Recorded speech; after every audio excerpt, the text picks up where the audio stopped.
میرے رسول پاک سید عالم صلی اللہ علیہ وسلم نے جو معیار عزت قرار دیا ہے وہ تقوی ہے.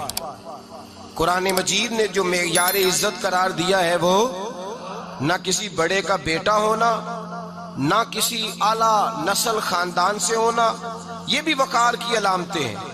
لیکن قرآن مجید نے کہا کہ ان اکرمکم عند اللہ اتقاکم، فرمایا اللہ کے نزدیک اس کی عزت زیادہ ہے جو اللہ سے زیادہ ڈرتا ہے.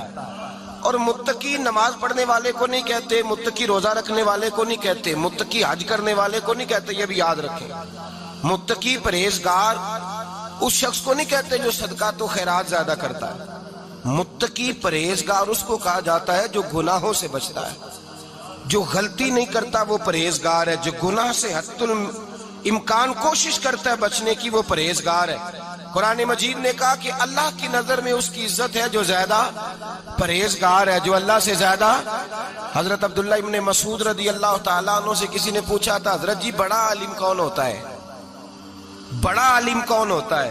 تو آپ فرمانے لگے زیادہ باتیں کرنے کا نام علم نہیں. کہا حضور پھر علم کس بات کا نام ہے؟ فرمایا جو اللہ سے زیادہ ڈرتا ہے وہ بڑا عالم ہے.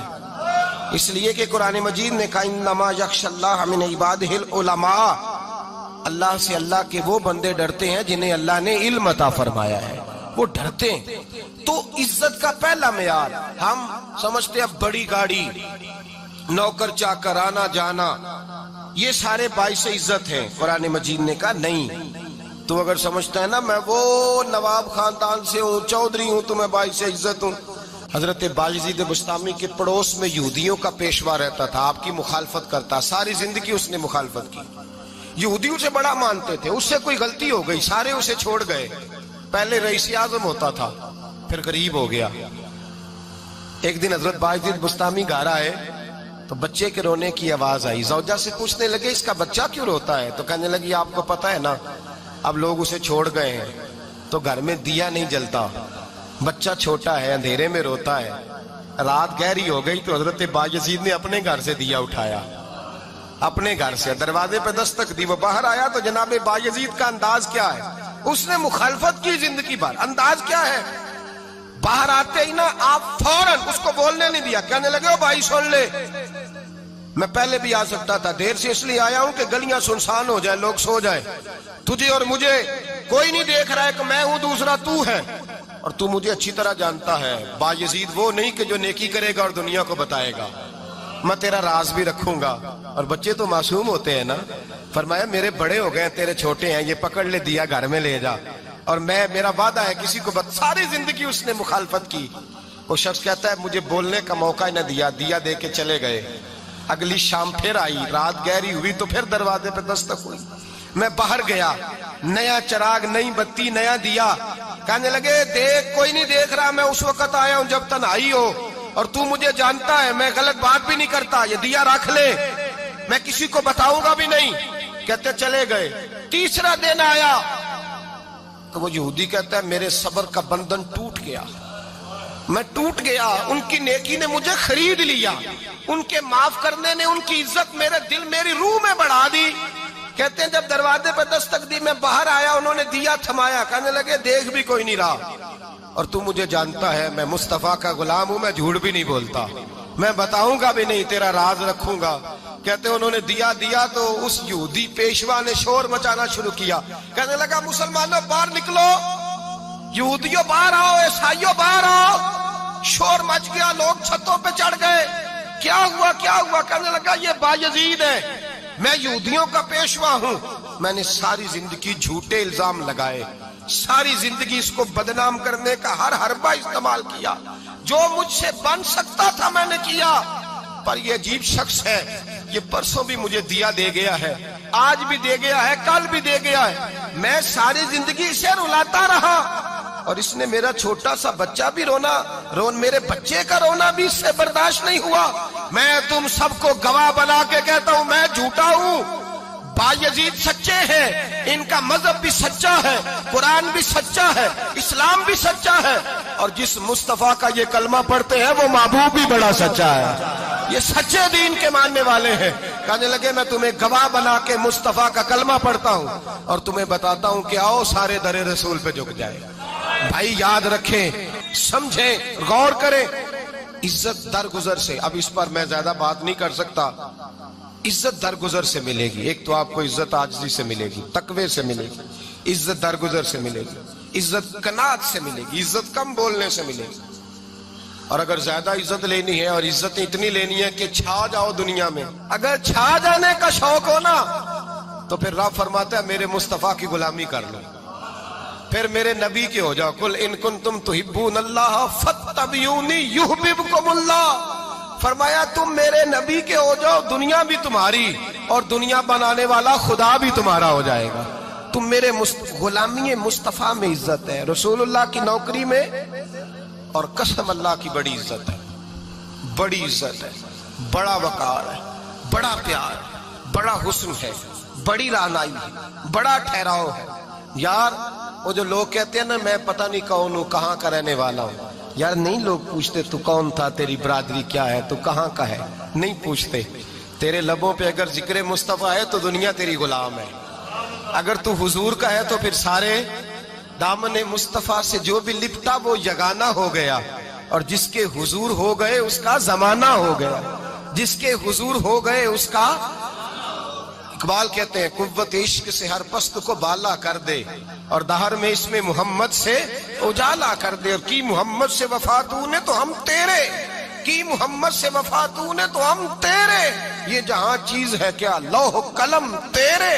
رسول اللہ کی غلامی عزت دیتی ہے، نبی پاک کی نوکری، اللہ کرے آپ بول پڑے آمین کہنا، نبی پاک کی غلامی عزت دے، حضور کی غلامی۔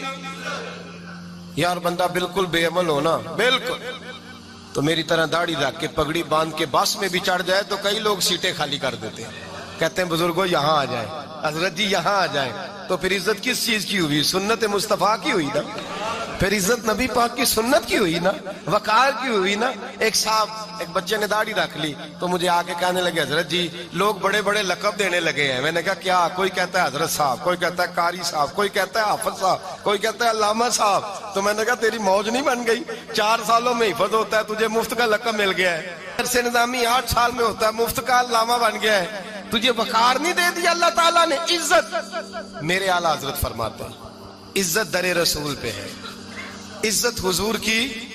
اور اعلیٰ حضرت نے ایک بات لکھی ہے بڑی قیمتی، اور میں نا جب کبھی پریشان ہوتا ہوں نا تو میں یہ والی بات کھول کے پڑھتا ہوں اعلیٰ حضرت، یہ بات ڈھارس بندھاتی ہے، ڈھارس توانائی دیتی ہے، پورا مضمون باندھا ہے۔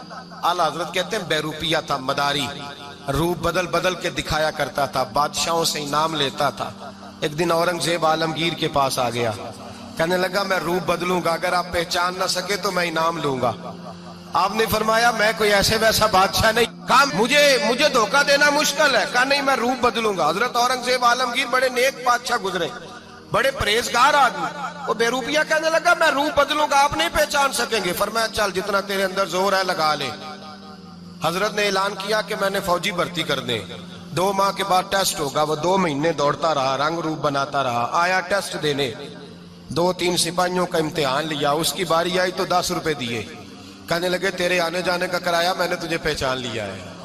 کچھ دنوں کے بعد جانے لگے سفر پر تو بھکاری آ گئے خیرات مانگنے، اس نے بھی سارے منہ پر سیاہی مال لی، کپڑے پھاڑ لیے، سر کے بال منڈا لیے، بھویں تک کٹا لی، بدرنگ ہو کے آیا، کاسا آگے کیا تو حضرت نے 10 روپے ڈالے، کہنے لگے تیرے آنے جانے کا کرایہ میں نے پہچان لیا ہے۔ کچھ دن گزرے تو ٹیچر کی ضرورت تھی، اس نے مونچھیں بڑی کر لی، داڑھی نکلی لگا لی، سر پہ جنا کیپ پہن لی، ایک شیروانی لے لی اور ہاتھ میں چھڑی پکڑ کے آیا، کہنے لگا میں استاد ہوں، 2-4 بندوں کا امتحان لیا، اس کی باری آئی تو 5 روپے دیے، 10 روپے دیے، کا تیرا کرایہ میں نے پہچان لیا ہے۔ 2 سال گزر گئے، وہ جب بھی آتا حضرت پہچان لیتے۔ ایک دن سفر پہ جا رہے تھے، بہت بڑا لشکر تھا، جہاد کرنے جا رہے تھے اورنگزیب عالمگیر، تو دیکھا ایک پہاڑی ہے، پہاڑی پہ لوگ جا بھی رہے ہیں آ بھی رہے۔ اورنگزیب عالمگیر پوچھنے لگے یہاں کیا ہے؟ کہنے لگے ایک بابا جی بیٹھے ہیں دعا کرتے ہیں، اللہ کے نیک بندے ہیں۔ اورنگزیب کہنے لگے یار پرانے لوگ سارے ہی اللہ والوں کو مانتے، یہ بھی مصیبت آئی ہے جتنی نہیں آئی ہے، سارے لوگ ہی مانتے۔ کہنے لگے ذرا میں دعا نہ کرا لوں، اچھے کام جا رہا ہوں۔ اورنگزیب بادشاہ تھے، بادشاہ لوگ نازک مزاج ہوتے ہیں، گھوڑے سے اترے، بڑی مشکل سے پہاڑی پہ چڑھے، اوپر گئے تو لائن لگی ہے، بابا جی غار میں بیٹھے، کہنے لگے میں نے ملنا ہے، میں اورنگزیب ہوں۔ انہوں نے کہا ہمارا بابا اس طرح کا پیر نہیں کہ امیر آئے تو رنگ اور ہو، غریب آئے تو اور ہو، یہاں اگر ملنا ہے تو لائن میں لگ جاؤ، سب ایک جیسے ہیں۔ اب لائن میں کھڑے ہو گئے، 50 آدمی آگے تھے، کہتے ہیں 51واں نمبر تھا، تھک گیا دھوپ میں کھڑا کھڑا۔ جب میں پہنچا غار کے دہانے تو میں نے بابا جی کے چہرے پہ نظر ڈالی تو بڑا نورانی چہرہ، بڑی خوبصورت لب و لہجہ۔ میں نے کہا میرے جیسا آدمی بھی پگڑی باندھ لے جو اچھا لگنے لگ جاتا ہے، بڑا خوبصورت انداز۔ کہتے ہیں میں ان کے پاس اتحیات کی حالت میں بیٹھ گیا۔ میں نے کہا حضور میں جا رہا ہوں جہاد کرنے، دعا کرنا۔ بزرگوں نے ہاتھ اٹھائے، اللہ اس کی مدد فرما، دین کو غلبہ عطا فرما، اسے دین کا سچا پکا سپاہی بنا۔ پھر تھپکی دی، 2-4 نصیحتیں بھی کر ڈالی، دیکھنا ظلم نہ کرنا، زیادتی نہ کرنا، جب تو جیت فخر نہ کرنا، غرور نہ کرنا، نصیحتیں بھی کر دی۔ کہتے ہیں اب جب میں اٹھا تو 2-4 دینار بطور نذرانہ مصلے کے نیچے رکھے، اور الٹے قدم جب میں غار سے اترا انہوں نے رومال جھاڑا اور اٹھ کے کھڑے ہو گئے، کہنے لگے آج نہیں تو نے پہچانا، آج نہیں تو نے پہچانا، میرا انعام بنتا ہے، آج نہیں پہچانا، لا پیسے۔ اورنگزیب کہنے لگا یار تو نے حد کر دی، کہاں چڑھا کہاں کھڑا رہا، دھوپ میں تھک گیا، کمال کر دی بھائی تو نے، بتا تو کیا لے گا اب، تو دیکھ جلدی بتا، وہ کتنے لوگ پیچھے دھوپ میں کھڑے ہیں، لشکر سارا کھڑا ہے، کیا لے گا؟ اس نے کہا سب سے قیمتی ہیرے وہ ہیں جو تیرے سر کے تاج میں لگے ہوئے ہیں، مجھے تیرا تاج چاہیے۔ او بھائیو سننا اور یاد رکھنا، میرے اعلیٰ حضرت کہتے ہیں بادشاہ نے سر کے اوپر سے تاج اتارا، بہروپیے کے قدموں میں رکھا اور کہنے لگے یہ لے، اور یہ تو تیرا مانگنے پر میں نے دیا ہے نا، میں واپس آتا ہوں تو آنا میں اپنی مرضی سے بھی تجھے دوں گا، تو نے اورنگزیب جیسے بندے کو دھوکہ دیا، آنا میں اس وقت بھی دوں گا۔ وہ دے کر بس بات ختم ہو گئی، حد ہو گئی، دے کر کہتے ہیں جب میں پلٹا نا واپس، بہروپیے نے آواز دی بادشاہ ٹھہر جا، تو میں نے پلٹ کے دیکھا تو کہنے لگے یہ اپنا تاج لے جا، اٹھا اور لے جا۔ میں نے کہا 2 سال بیت گئے تجھے محنت کرتے، آج قابو آیا تو لے جاؤں، کہنے لگا لے جا، مسئلہ سمجھ میں آ گیا۔ میں نے کہا مجھے بھی تو سمجھانا، تو کہتے ہیں وہ پھوٹ پھوٹ کے رویا، اس کی آنکھیں برس پڑی، سیلاب کی طرح آنسو بہ نکلے، تڑپا اور رو کے کہنے لگا بادشاہ میں نے جھوٹ موٹ رسول اللہ کی غلامی اختیار کی تھی، جھوٹ موٹ کی داڑھی، جھوٹ موٹ کی پگڑی، جھوٹ موٹ کا فقر، میں نے جھوٹ موٹ نبی پاک کا لباس پہنا ہے، تو تیرے جیسے بادشاہوں کے تاج میرے قدموں میں آ گئے ہیں، اگر میں سچ مچ رسول اللہ کا غلام بنوں گا تو اللہ کیا کچھ عطا فرمائے گا، اللہ کتنی نعمتوں سے نوازے گا۔ میرے اعلیٰ حضرت کیا فرماتے ہیں؟ اعلیٰ حضرت فرماتے ہیں فرشتے بھی کرتے ہیں تعظیم میری۔ کون جی؟ اللہ۔ ایسا عقیدہ بھی کم ملے گا جو بریلی کے امام کا عقیدہ ہے، ایسا بھی کم، کہتے ہیں فرشتے بھی کرتے ہیں تعظیم میری، کیوں؟ فرمانے لگے فدا ہو کے ان پر یہ عزت ملی ہے۔